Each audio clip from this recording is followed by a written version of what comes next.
A graça e a paz de Deus para você que parou para me ouvir mais uma vez. Eu gostaria de falar com você, compartilhar com você um sentimento que Deus tem me dado acerca do que está acontecendo na vida da Igreja do Senhor. Igreja que deveria estar totalmente separada, santificada, orando, intercedendo pelos perdidos, pela situação do mundo. Igreja que foi armada por Deus, preparada por Deus. Igreja que custou o sangue do Senhor Jesus Cristo na cruz para essa reconciliação, para a salvação da humanidade. E eu tenho visto que algumas coisas que está claramente na vida da igreja hoje é o mesmo que acontecia na igreja de Coríntios. Paulo, ele percebeu que os coríntios estavam conviver divididos, Eles dividiram-se em vários grupos e cada um desses grupos, eles seguia o pregador favorito.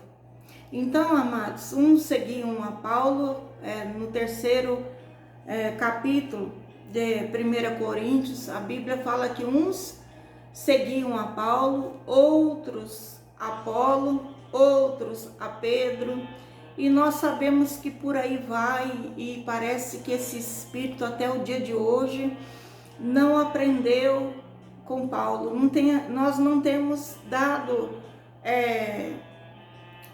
lugar ao nosso coração para a verdade que o Senhor veio trazer para nós.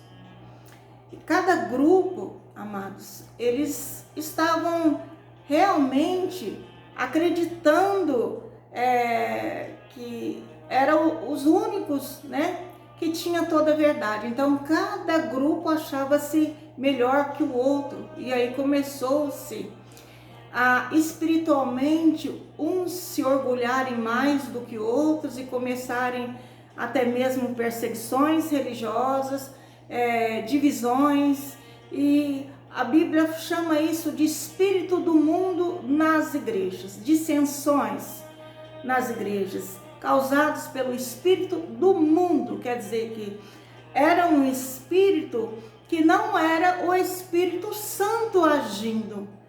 Então nós sabemos que o espírito do mundo está controlado por Satanás, mas aqueles que têm o Espírito de Deus e está na vida, tem o viver na igreja, precisa ser mais sensível aos seus próprios sentimentos e o que motiva ele a estar se reunindo, congregando ou participando das reuniões, amado. Cristo deve ser o nosso alvo, o nosso viver, e nós não podemos distanciar disso. Então Paulo, ele disse aos coríntios: olha, ninguém engane a si mesmo, Ninguém se engane a si mesmo, porque na verdade, se nós temos a exposição da verdade revelada a nós através da palavra de Deus, nós só nos enganamos se nós quisermos, porque nós temos a palavra para nos guiar, nós temos a revelação nos dada pelo Espírito Santo para nos deixar guiar, e nós não nos rendermos às concupiscências dos nossos olhos, da vida, da soberba, do interesse, enfim, todas essas coisas que nós vemos hoje fazer parte, infelizmente, da vida da igreja. Então Paulo, ele dizia: ninguém se engane a si mesmo, e se alguém dentre vós se tem por sábio neste mundo, faça-se louco para ser sábio, faça-se louco, porque a sabedoria deste mundo é loucura diante de Deus, Pois está escrito: ele apanha os sábios na sua própria astúcia. Então, Paulo, ele expôs a motivação daquela distorção, daquela situação que a igreja estava vivendo, e ele viu ali um espírito de astúcia, o espírito de astúcia governando, né? Tomando lugar no coração daqueles homens que estavam liderando, ou os liderados que estavam aceitando aquele desvio da santidade do Senhor. Então eu estava estudando as Escrituras e eu vi que na palavra, no Novo Testamento, essa palavra panorgia, que significa astúcia em grego, né? Panorgia em grego, ela foi falada durante 5 vezes, referente a coisas malignas, né? Então nós não vemos astúcia para o bem. Toda astúcia, todo mover astuto, ele parte de Satanás e não de Deus. Então, quando nós pensamos que estamos sendo mais inteligentes do que o outro e usando de astúcia, esse sentimento, esse mover não vem do Senhor para nós. Então, astúcia significa fraude, né? Fraude astuta, esperteza sofisticada, conduta inescrupulosa, que o Senhor não aprova, traição maldosa, né? Uma traição que foi engendrada, que foi maldosamente preparada, né? Esquema que enganou, que engana pessoas, esquema para enganar, para manter aquela sagacidade própria, arrogante, né? Arrogância matreira que ainda precisa ser purificada no coração daqueles que vão se chegando na igreja. Então, eu vejo que a liderança, ela precisa de ter olhos abertos para ver, para discernir os espíritos. Nós precisamos ter discernimento para nós mesmos, que muitas vezes nós somos tendenciosos a desviar. Então nós precisamos nos arrepender e voltar para um posicionamento de sermos separados, santificados. Porque a astúcia, amado, ela foi usada, primeira vez, quando Satanás enganou Eva. Então nós conhecemos a história que a palavra de Deus fala que ela era astuta e ela, com astúcia, ela enganou Eva. Então nós vimos essa palavra também numa passagem que os fariseus tentaram enganar Jesus usando de astúcia, perguntando para o mestre, né, se era lícito dar tributo a César ou não. Quer dizer, eles estavam usando de astúcia para pegar o mestre. E nós vimos também essa palavra astuta usada pelos falsos mestres, né, tentando enganar a igreja. Então nós vimos isso e foi tamanho mover desses falsos mestres que Paulo se levantou e disse em Efésios 4, no versículo 14, ele disse assim: para que não sejamos mais meninos inconstantes, levado em roda por todo vento de doutrina, pelo engano dos homens que com astúcia enganam fraudulentamente.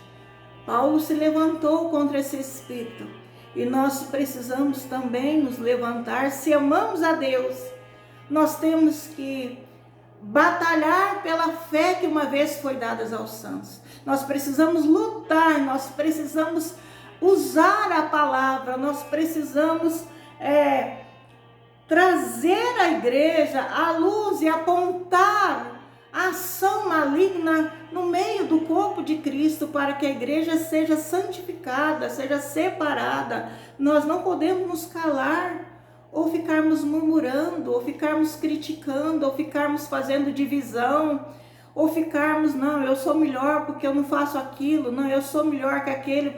Não, amados. Então, essa palavra foi usada referente às ciladas dos sábios do mundo. Quer dizer, que eles tinham sabedoria, mas a sabedoria deles não era sabedoria revelada do alto para eles em santificação, mas era uma sabedoria mundana. Então Paulo também, ele se levantou e falou, olha, porque a sabedoria deste mundo é loucura diante de Deus, pois está escrito, ele apanha os sábios na sua própria astúcia. Então, amados, e a quinta vez que eu vi essa palavra usada no Novo Testamento, foi a maneira inadequada de apresentar o Evangelho. Então, lá na segunda carta de Paulo aos Coríntios, no capítulo 4, 12, Paulo, ele fala que Jesus Cristo é o único assunto do ministério dele. E isso deveria ser na nossa boca, o único assunto que nós deveríamos ter em nossos lábios é o ministério de Jesus Cristo na terra.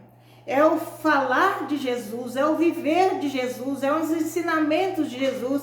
Então, Paulo, ele chama a atenção do próprio viver, falando que ele vivia, que ele imitou a Cristo, né?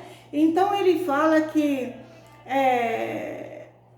segundo a misericórdia que tinha sido dada a ele, que foi feita a ele, e feita também aos demais que foram salvos, ele chama a igreja a não desfalecer, quer dizer, não se acomodar, não enfraquecer, antes ser forte e rejeitar as coisas que por vergonha se ocultam, por vergonha se é omitida, por vergonha não se expõe, né?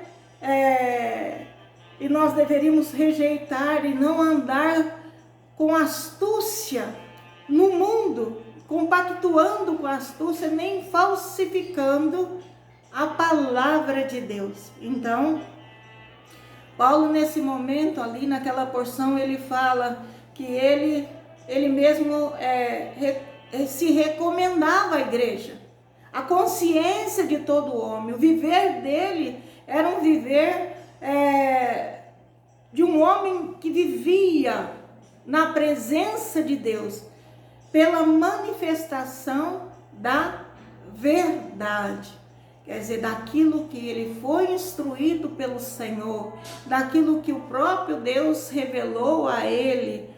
Eu creio que Deus revelou muitas coisas para Paulo quando ele foi arrebatado. Então, amados, Jesus, ele tem o cuidado de ensinar cada um de nós.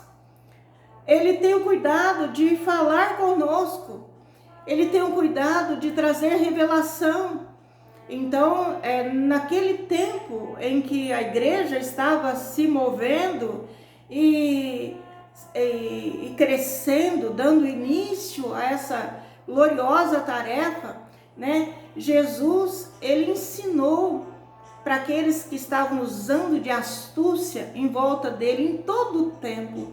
Ele ensinou que nós deveríamos discernir, quer dizer, buscar o espírito de discernimento para nós discernirmos entre as reivindicações de César, quer dizer, dos poderes do mundo, da terra, né? E as reivindicações de Deus, o que Deus requer de mim, o que Deus requer de você. Então, nós devemos ser aqueles que, quando orarmos, nós devemos com humildade chegar diante do Senhor e nos arrepender, primeiro pelos nossos próprios erros e pecados, porque todos nós falhamos, mas nós devemos perguntar para o Senhor: Senhor, o que o Senhor requer de mim? Porque cada um de nós o Senhor colocou como autoridade para expor a verdade, para comunicar o Evangelho, e Ele ensinou para nós honrarmos a Deus, que é a autoridade máxima sobre nossa cabeça. Então nós temos que, amados, nós temos que discernir o Espírito que fala conosco, nós devemos buscar, né? Então, Paulo, ele chamou a atenção daqueles grupos para não verem eles e Apolo como pessoas maiores ou superiores, não, que enxergassem eles apenas como dispenseiros, ministro de Cristo para dispensar, e que ele apenas se achava fiel, ele era fiel a Deus.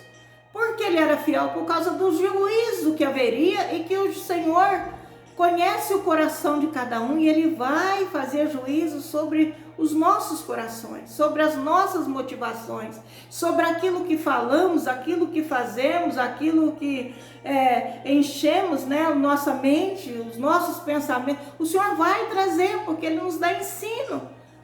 Todo o tempo Ele nos ensina. Então, Paulo, no meio desse contexto, no meio dessa situação, nós vemos aqui no capítulo 4, no versículo 6 e 7, ele dizendo assim: e eu, irmãos, apliquei essas coisas por semelhança, a mim e a Apolo, por amor de vós. Quer dizer que ele tinha aplicado essas coisas nele mesmo para ser semelhante a Cristo, né? Por amor deles, para que neles eles aprendessem, né? Que não fossem além daquilo que ele estava deixando escrito, que o próprio Senhor deixou o ensinamento. Então está escrito essa mensagem: e eu, irmãos, apliquei essas coisas por semelhança a mim e a Apolo, por amor de vós, para que em vós aprenda isso, a não ir além do que está escrito, não vos ensoberbecendo a favor de um contra o outro. Quer dizer que havia dissensões. Então Paulo coloca eles para pensar, falando com eles assim no versículo 7 do capítulo 4: porque quem te diferencia? Quem faz essa diferença entre você e seu irmão? E que tens tu que não tenha recebido? Quer dizer que o que te faz diferente é algo que você recebeu de Deus, né? E então ele fala: e se o recebeste, por que te glorias como se não tivesse recebido? Quer dizer, como se nós fôssemos pessoas superiores. Não, amados. Toda a sabedoria, tudo aquilo que nós recebemos referente às revelações, aos mistérios de Deus, é porque o Senhor nos dá, nos entrega para nós edificarmos uns aos outros, não para discutirmos, não para dividirmos e não para nos desviarmos. Então, Paulo dizia que tudo que eles conheciam, eles recebiam primeiro de Deus. Então, o que eles recebiam? Amados, nessa época não havia ainda o Novo Testamento, apenas as antigas escrituras. Então, cada um deles que conhecia porque foi ensinado pelas escrituras, pelos mandamentos do Senhor, né? Então, eles tinham conhecimento, mas o conhecimento que eles estavam usando era uma espécie de conhecimento humano e não conhecimento espiritual que Jesus Cristo veio para trazer para a igreja, para para que nós pudéssemos andar em espírito e ter essa comunhão com o Pai. Então Paulo cita essas escrituras mostrando a futilidade deles viverem daquela forma, porque todas essas formas humanas, conhecimento humano, amado, vai ficar. Então Paulo, quando ele está falando tudo isso, ele dá uma alternativa de um novo caminho, né? Então ele fala no capítulo 8 assim, olha, a ciência, o conhecimento, ele incha. O conhecimento, ele incha. E nós podemos ver isso no coração da maioria daqueles que vêm ministrar nas igrejas, cheios de muito conhecimento, e que eles estão inchados. Então, Paulo falou, olha, o conhecimento incha, mas o amor ele edifica. Então, Deus, ele veio edificar a igreja de Deus na terra com amor. O estandarte em Jesus era o amor de Deus. O estandarte do Senhor Jesus, que ele levantava, era o abrigo que o Pai estava oferecendo, que o Pai preparou, o caminho que ele estava liberando, que ele estava dando para que o homem saísse de uma servidão. Então, para Paulo, o amor não era simplesmente melhor que o conhecimento ou a ciência. Não, mas ele era o caminho mais excelente. Então, de todos os dons distribuídos, de todas as formas de se manifestarem, de uns se levantarem de um modo e outro de outra, é porque Deus distribuiu dons e deu dons diferentes, porque a igreja precisa de edificação, né? Então nem todos podem ser olho, o olho não pode falar, só a boca fala, né? A boca não pode ouvir, só o ouvido ouve. Então Deus deu cada um um posicionamento no corpo para que o corpo fosse saudável e edificado.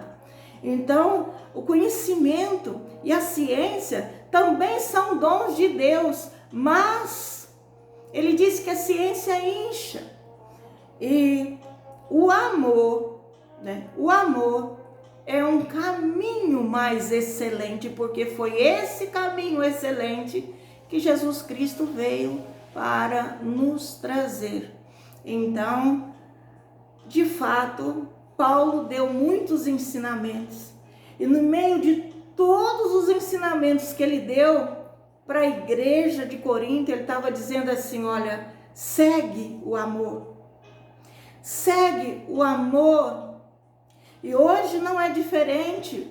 Você que está meio perdido no meio dessa Babilônia religiosa, Deus quer falar com você hoje, que parou para ouvir essa mensagem, que está buscando algo que visite você no seu interior e que coloque você firme no caminho. Deus te fala, segue o amor. Segue o amor, João, segue o amor, Paulo, segue o amor, Maria, segue o amor, Anelise, segue o amor. Segue o amor, Natanael, segue o amor, Camille, segue o amor, Amanda, segue o amor. Esse é o ensinamento que Deus deu para nós. E nós vemos no Novo Testamento todas as formas permitidas de amar, santificadoras em Cristo Jesus, nosso Senhor. Então, e uma das passagens mais famosas que Paulo usou, né? E uma das passagens mais, eu falo assim, mais perfeitas em tudo aquilo que ele falou, ele disse assim, ainda que. Então ele discorre tudo e toda forma que temos de nos expressar. ainda que conhecesse, no fim ele fala, conhecesse todos os mistérios e a ciência e não tivesse amor, nada seria. Então, amados, Deus, Ele habita o meu coração, Ele habita o seu coração. E Deus é amor. Eu sou o templo do Senhor, você é templo do Senhor. É templo para que o Espírito Santo habite em você. Você é igreja do Senhor. Então, ainda que você não saiba disso, ainda que você não tenha o conhecimento, né? Mas a verdade é única. O fato real e verdadeiro é que Jesus Cristo morreu para nos entregar essa dádiva, né? Nos entregar esse privilégio de sermos casa e morada do Deus Altíssimo, na pessoa do Espírito Santo. Então Ele morreu por mim, Ele morreu por você, abriu uma porta de salvação, abriu um caminho por você e foi por amor que Ele fez isso. Foi por amor para te salvar, para me salvar. Foi por amor que Ele te amou primeiro, antes de você conhecer. Amados, eu jamais pensava em ser uma pessoa crente. Eu era totalmente mundana. Mas Deus me tocou, Deus me buscou. Ele me amou e Ele veio para reconciliar o mundo consigo mesmo, quer dizer, buscar o mundo, buscar a todos. Ele não faz divisão, não faz dissensão, e Ele quer que você saiba que Deus ama a prostituta, Ele ama aqueles que estão debaixo de vícios, Ele ama aqueles que estão num caminho de desvios sexuais, para uma homossexualidade. Ele ama a todos, mas Ele odeia pecado, porque o pecado destrói a alma do homem e vai impedir ele viver eternamente com Ele na glória. Então, Deus, Ele veio por amor, para nos livrar, né, para nos libertar e desfazer todas as obras do diabo, as obras malignas sobre nós. Então, nós devemos e podemos confiar nesse amor tão grande de Deus. Podemos confiar no Senhor, podemos invocar o nome dEle e clamar e dizer: ó Senhor Jesus, Senhor Jesus, eu permito que o Senhor entre no meu coração, eu permito que o Senhor faça em mim uma obra salvífica, que o Senhor me restaure, que o Senhor me reconcilie, que o Senhor faça um alinhamento na minha vida, na minha casa, na minha família. Nós precisamos dar essa liberdade para o Senhor entrar e fazer a obra dele. Amém, meu amado? Então, eu deixo uma pergunta para que você possa meditar nela. O que é mais importante para você? Ter o conhecimento, poderes e dons, ou ter o amor de Deus? Paulo imitou Jesus, e Jesus veio mostrar para nós que o amor é um caminho mais excelente. Ele amou o mundo de tal maneira que deu a sua vida por mim e por você. Amém, meu amado? Eu quero orar agora, quero orar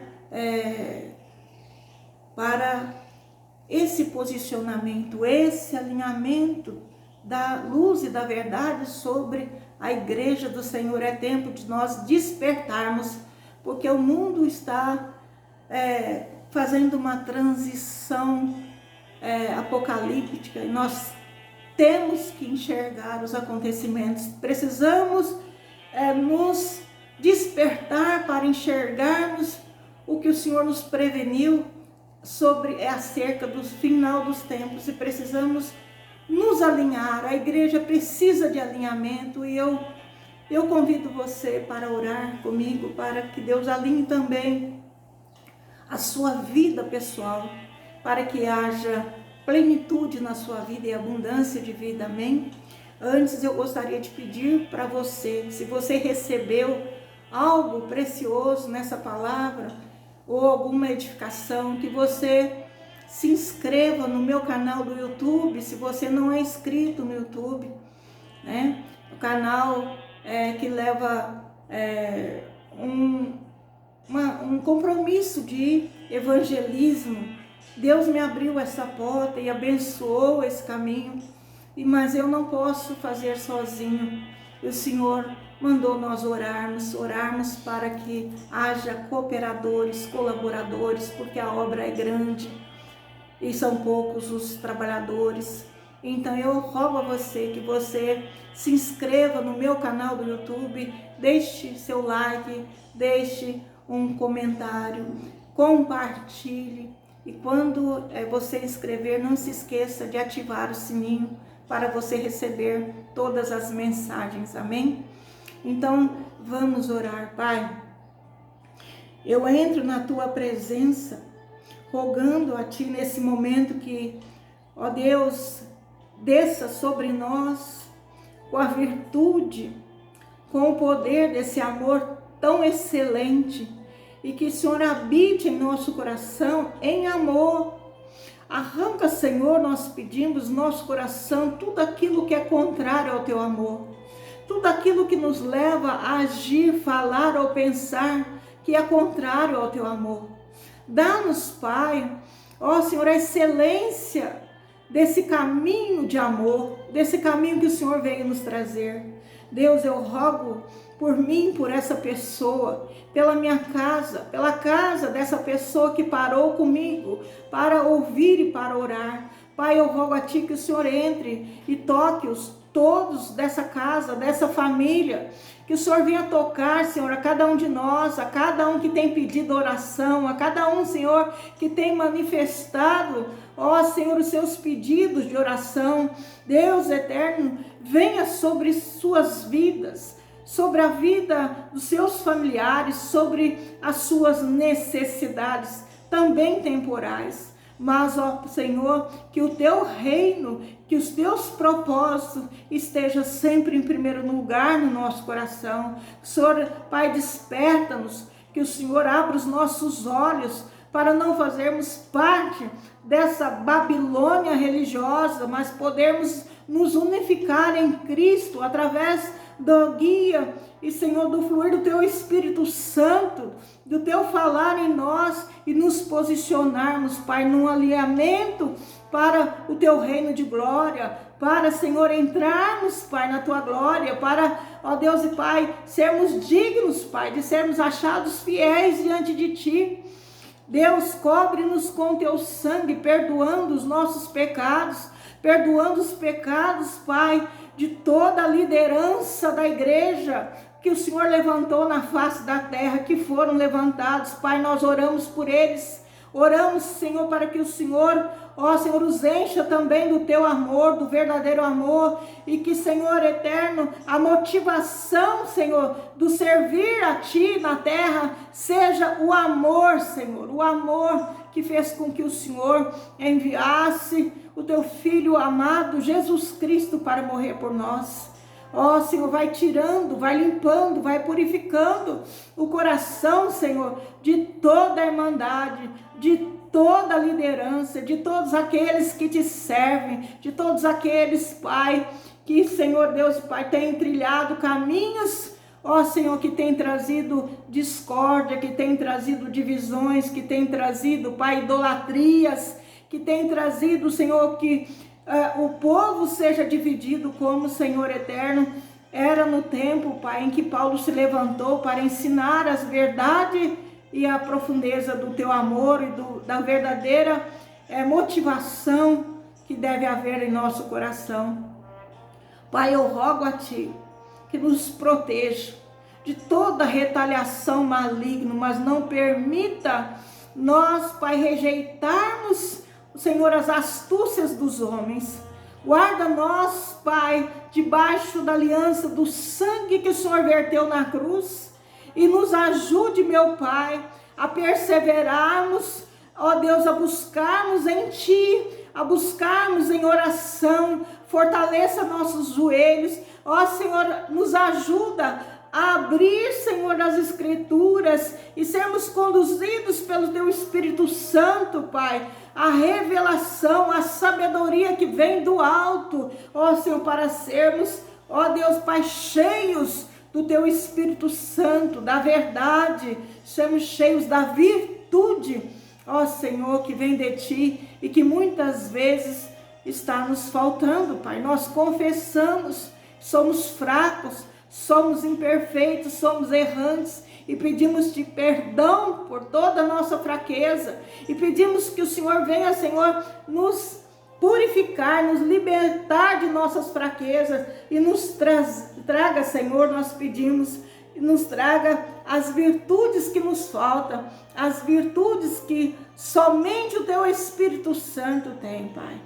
Ó Senhor, tira a habilidade, a astúcia humana do nosso coração, para que nós possamos andar em temor, em tremor, ó Deus e Pai, ungidos por Ti, cobertos pela Tua proteção, caminhando na terra como servos fiéis e sermos achados por Ti, trabalhando, Senhor, ó Senhor, pela fé que uma vez foi dada a todos os santos, Pai. Ó, nós entregamos nossa vida, nossa manhã, entregamos, Senhor, as nossas causas, entregamos, Senhor Deus e Pai, ó, os problemas, Pai, que essa pessoa parou, Senhor, para ouvir e estar fazendo essa oração, que o Senhor entra, Senhor, no mais íntimo, entra, Senhor Deus Pai, trazendo os Teus cuidados, ó Deus, que a Tua boa mão esteja sobre essa pessoa, sobre o lar dessa pessoa, sobre a família, os familiares, os amigos, parentes, os vizinhos, enfim, Senhor, que o Senhor possa enchê-lo do Teu Espírito Santo e fazer dele um instrumento, Senhor, que o Senhor possa enchê-lo de tal maneira que ele transborde o Seu amor e seja vivificado, ó Pai, pelo Teu amor, e ele possa, Pai, vivificar aqueles que estão em sua volta através do exemplo e do amor que o Senhor nos tem dado. Pai eterno, nós entregamos nossa semana a Ti, entregamos nossos dias a Ti, entregamos o nosso futuro a Ti, todos os dias e noites da nossa vida, para que o Senhor seja os nossos olhos, nossos ouvidos, os nossos pés, seja a nossa guarda, seja a nossa proteção. Porque, Senhor, nós não podemos ir além das aparências, aquilo que vemos, mas o Senhor tem os 7 olhos do Espírito, guarda-nos dos laços ocultos, que estão ocultos aos nossos olhos, livra-nos, Pai, ó Senhor Jesus, das pedras de Teu preço, livra-nos, Senhor, das pessoas maldosas que querem nos causar dano moral, pessoal, emocional, físico, financeiro, ó Senhor, que tem inveja de nós. Pai, nós Te pedimos a guarda, a proteção contra todo ataque, toda retaliação e toda arma preparada contra a minha vida e contra a Tua vida não prospere. Eu declaro aqui uma vida abundante para você e para a minha casa também. Amém? Deus seja louvado.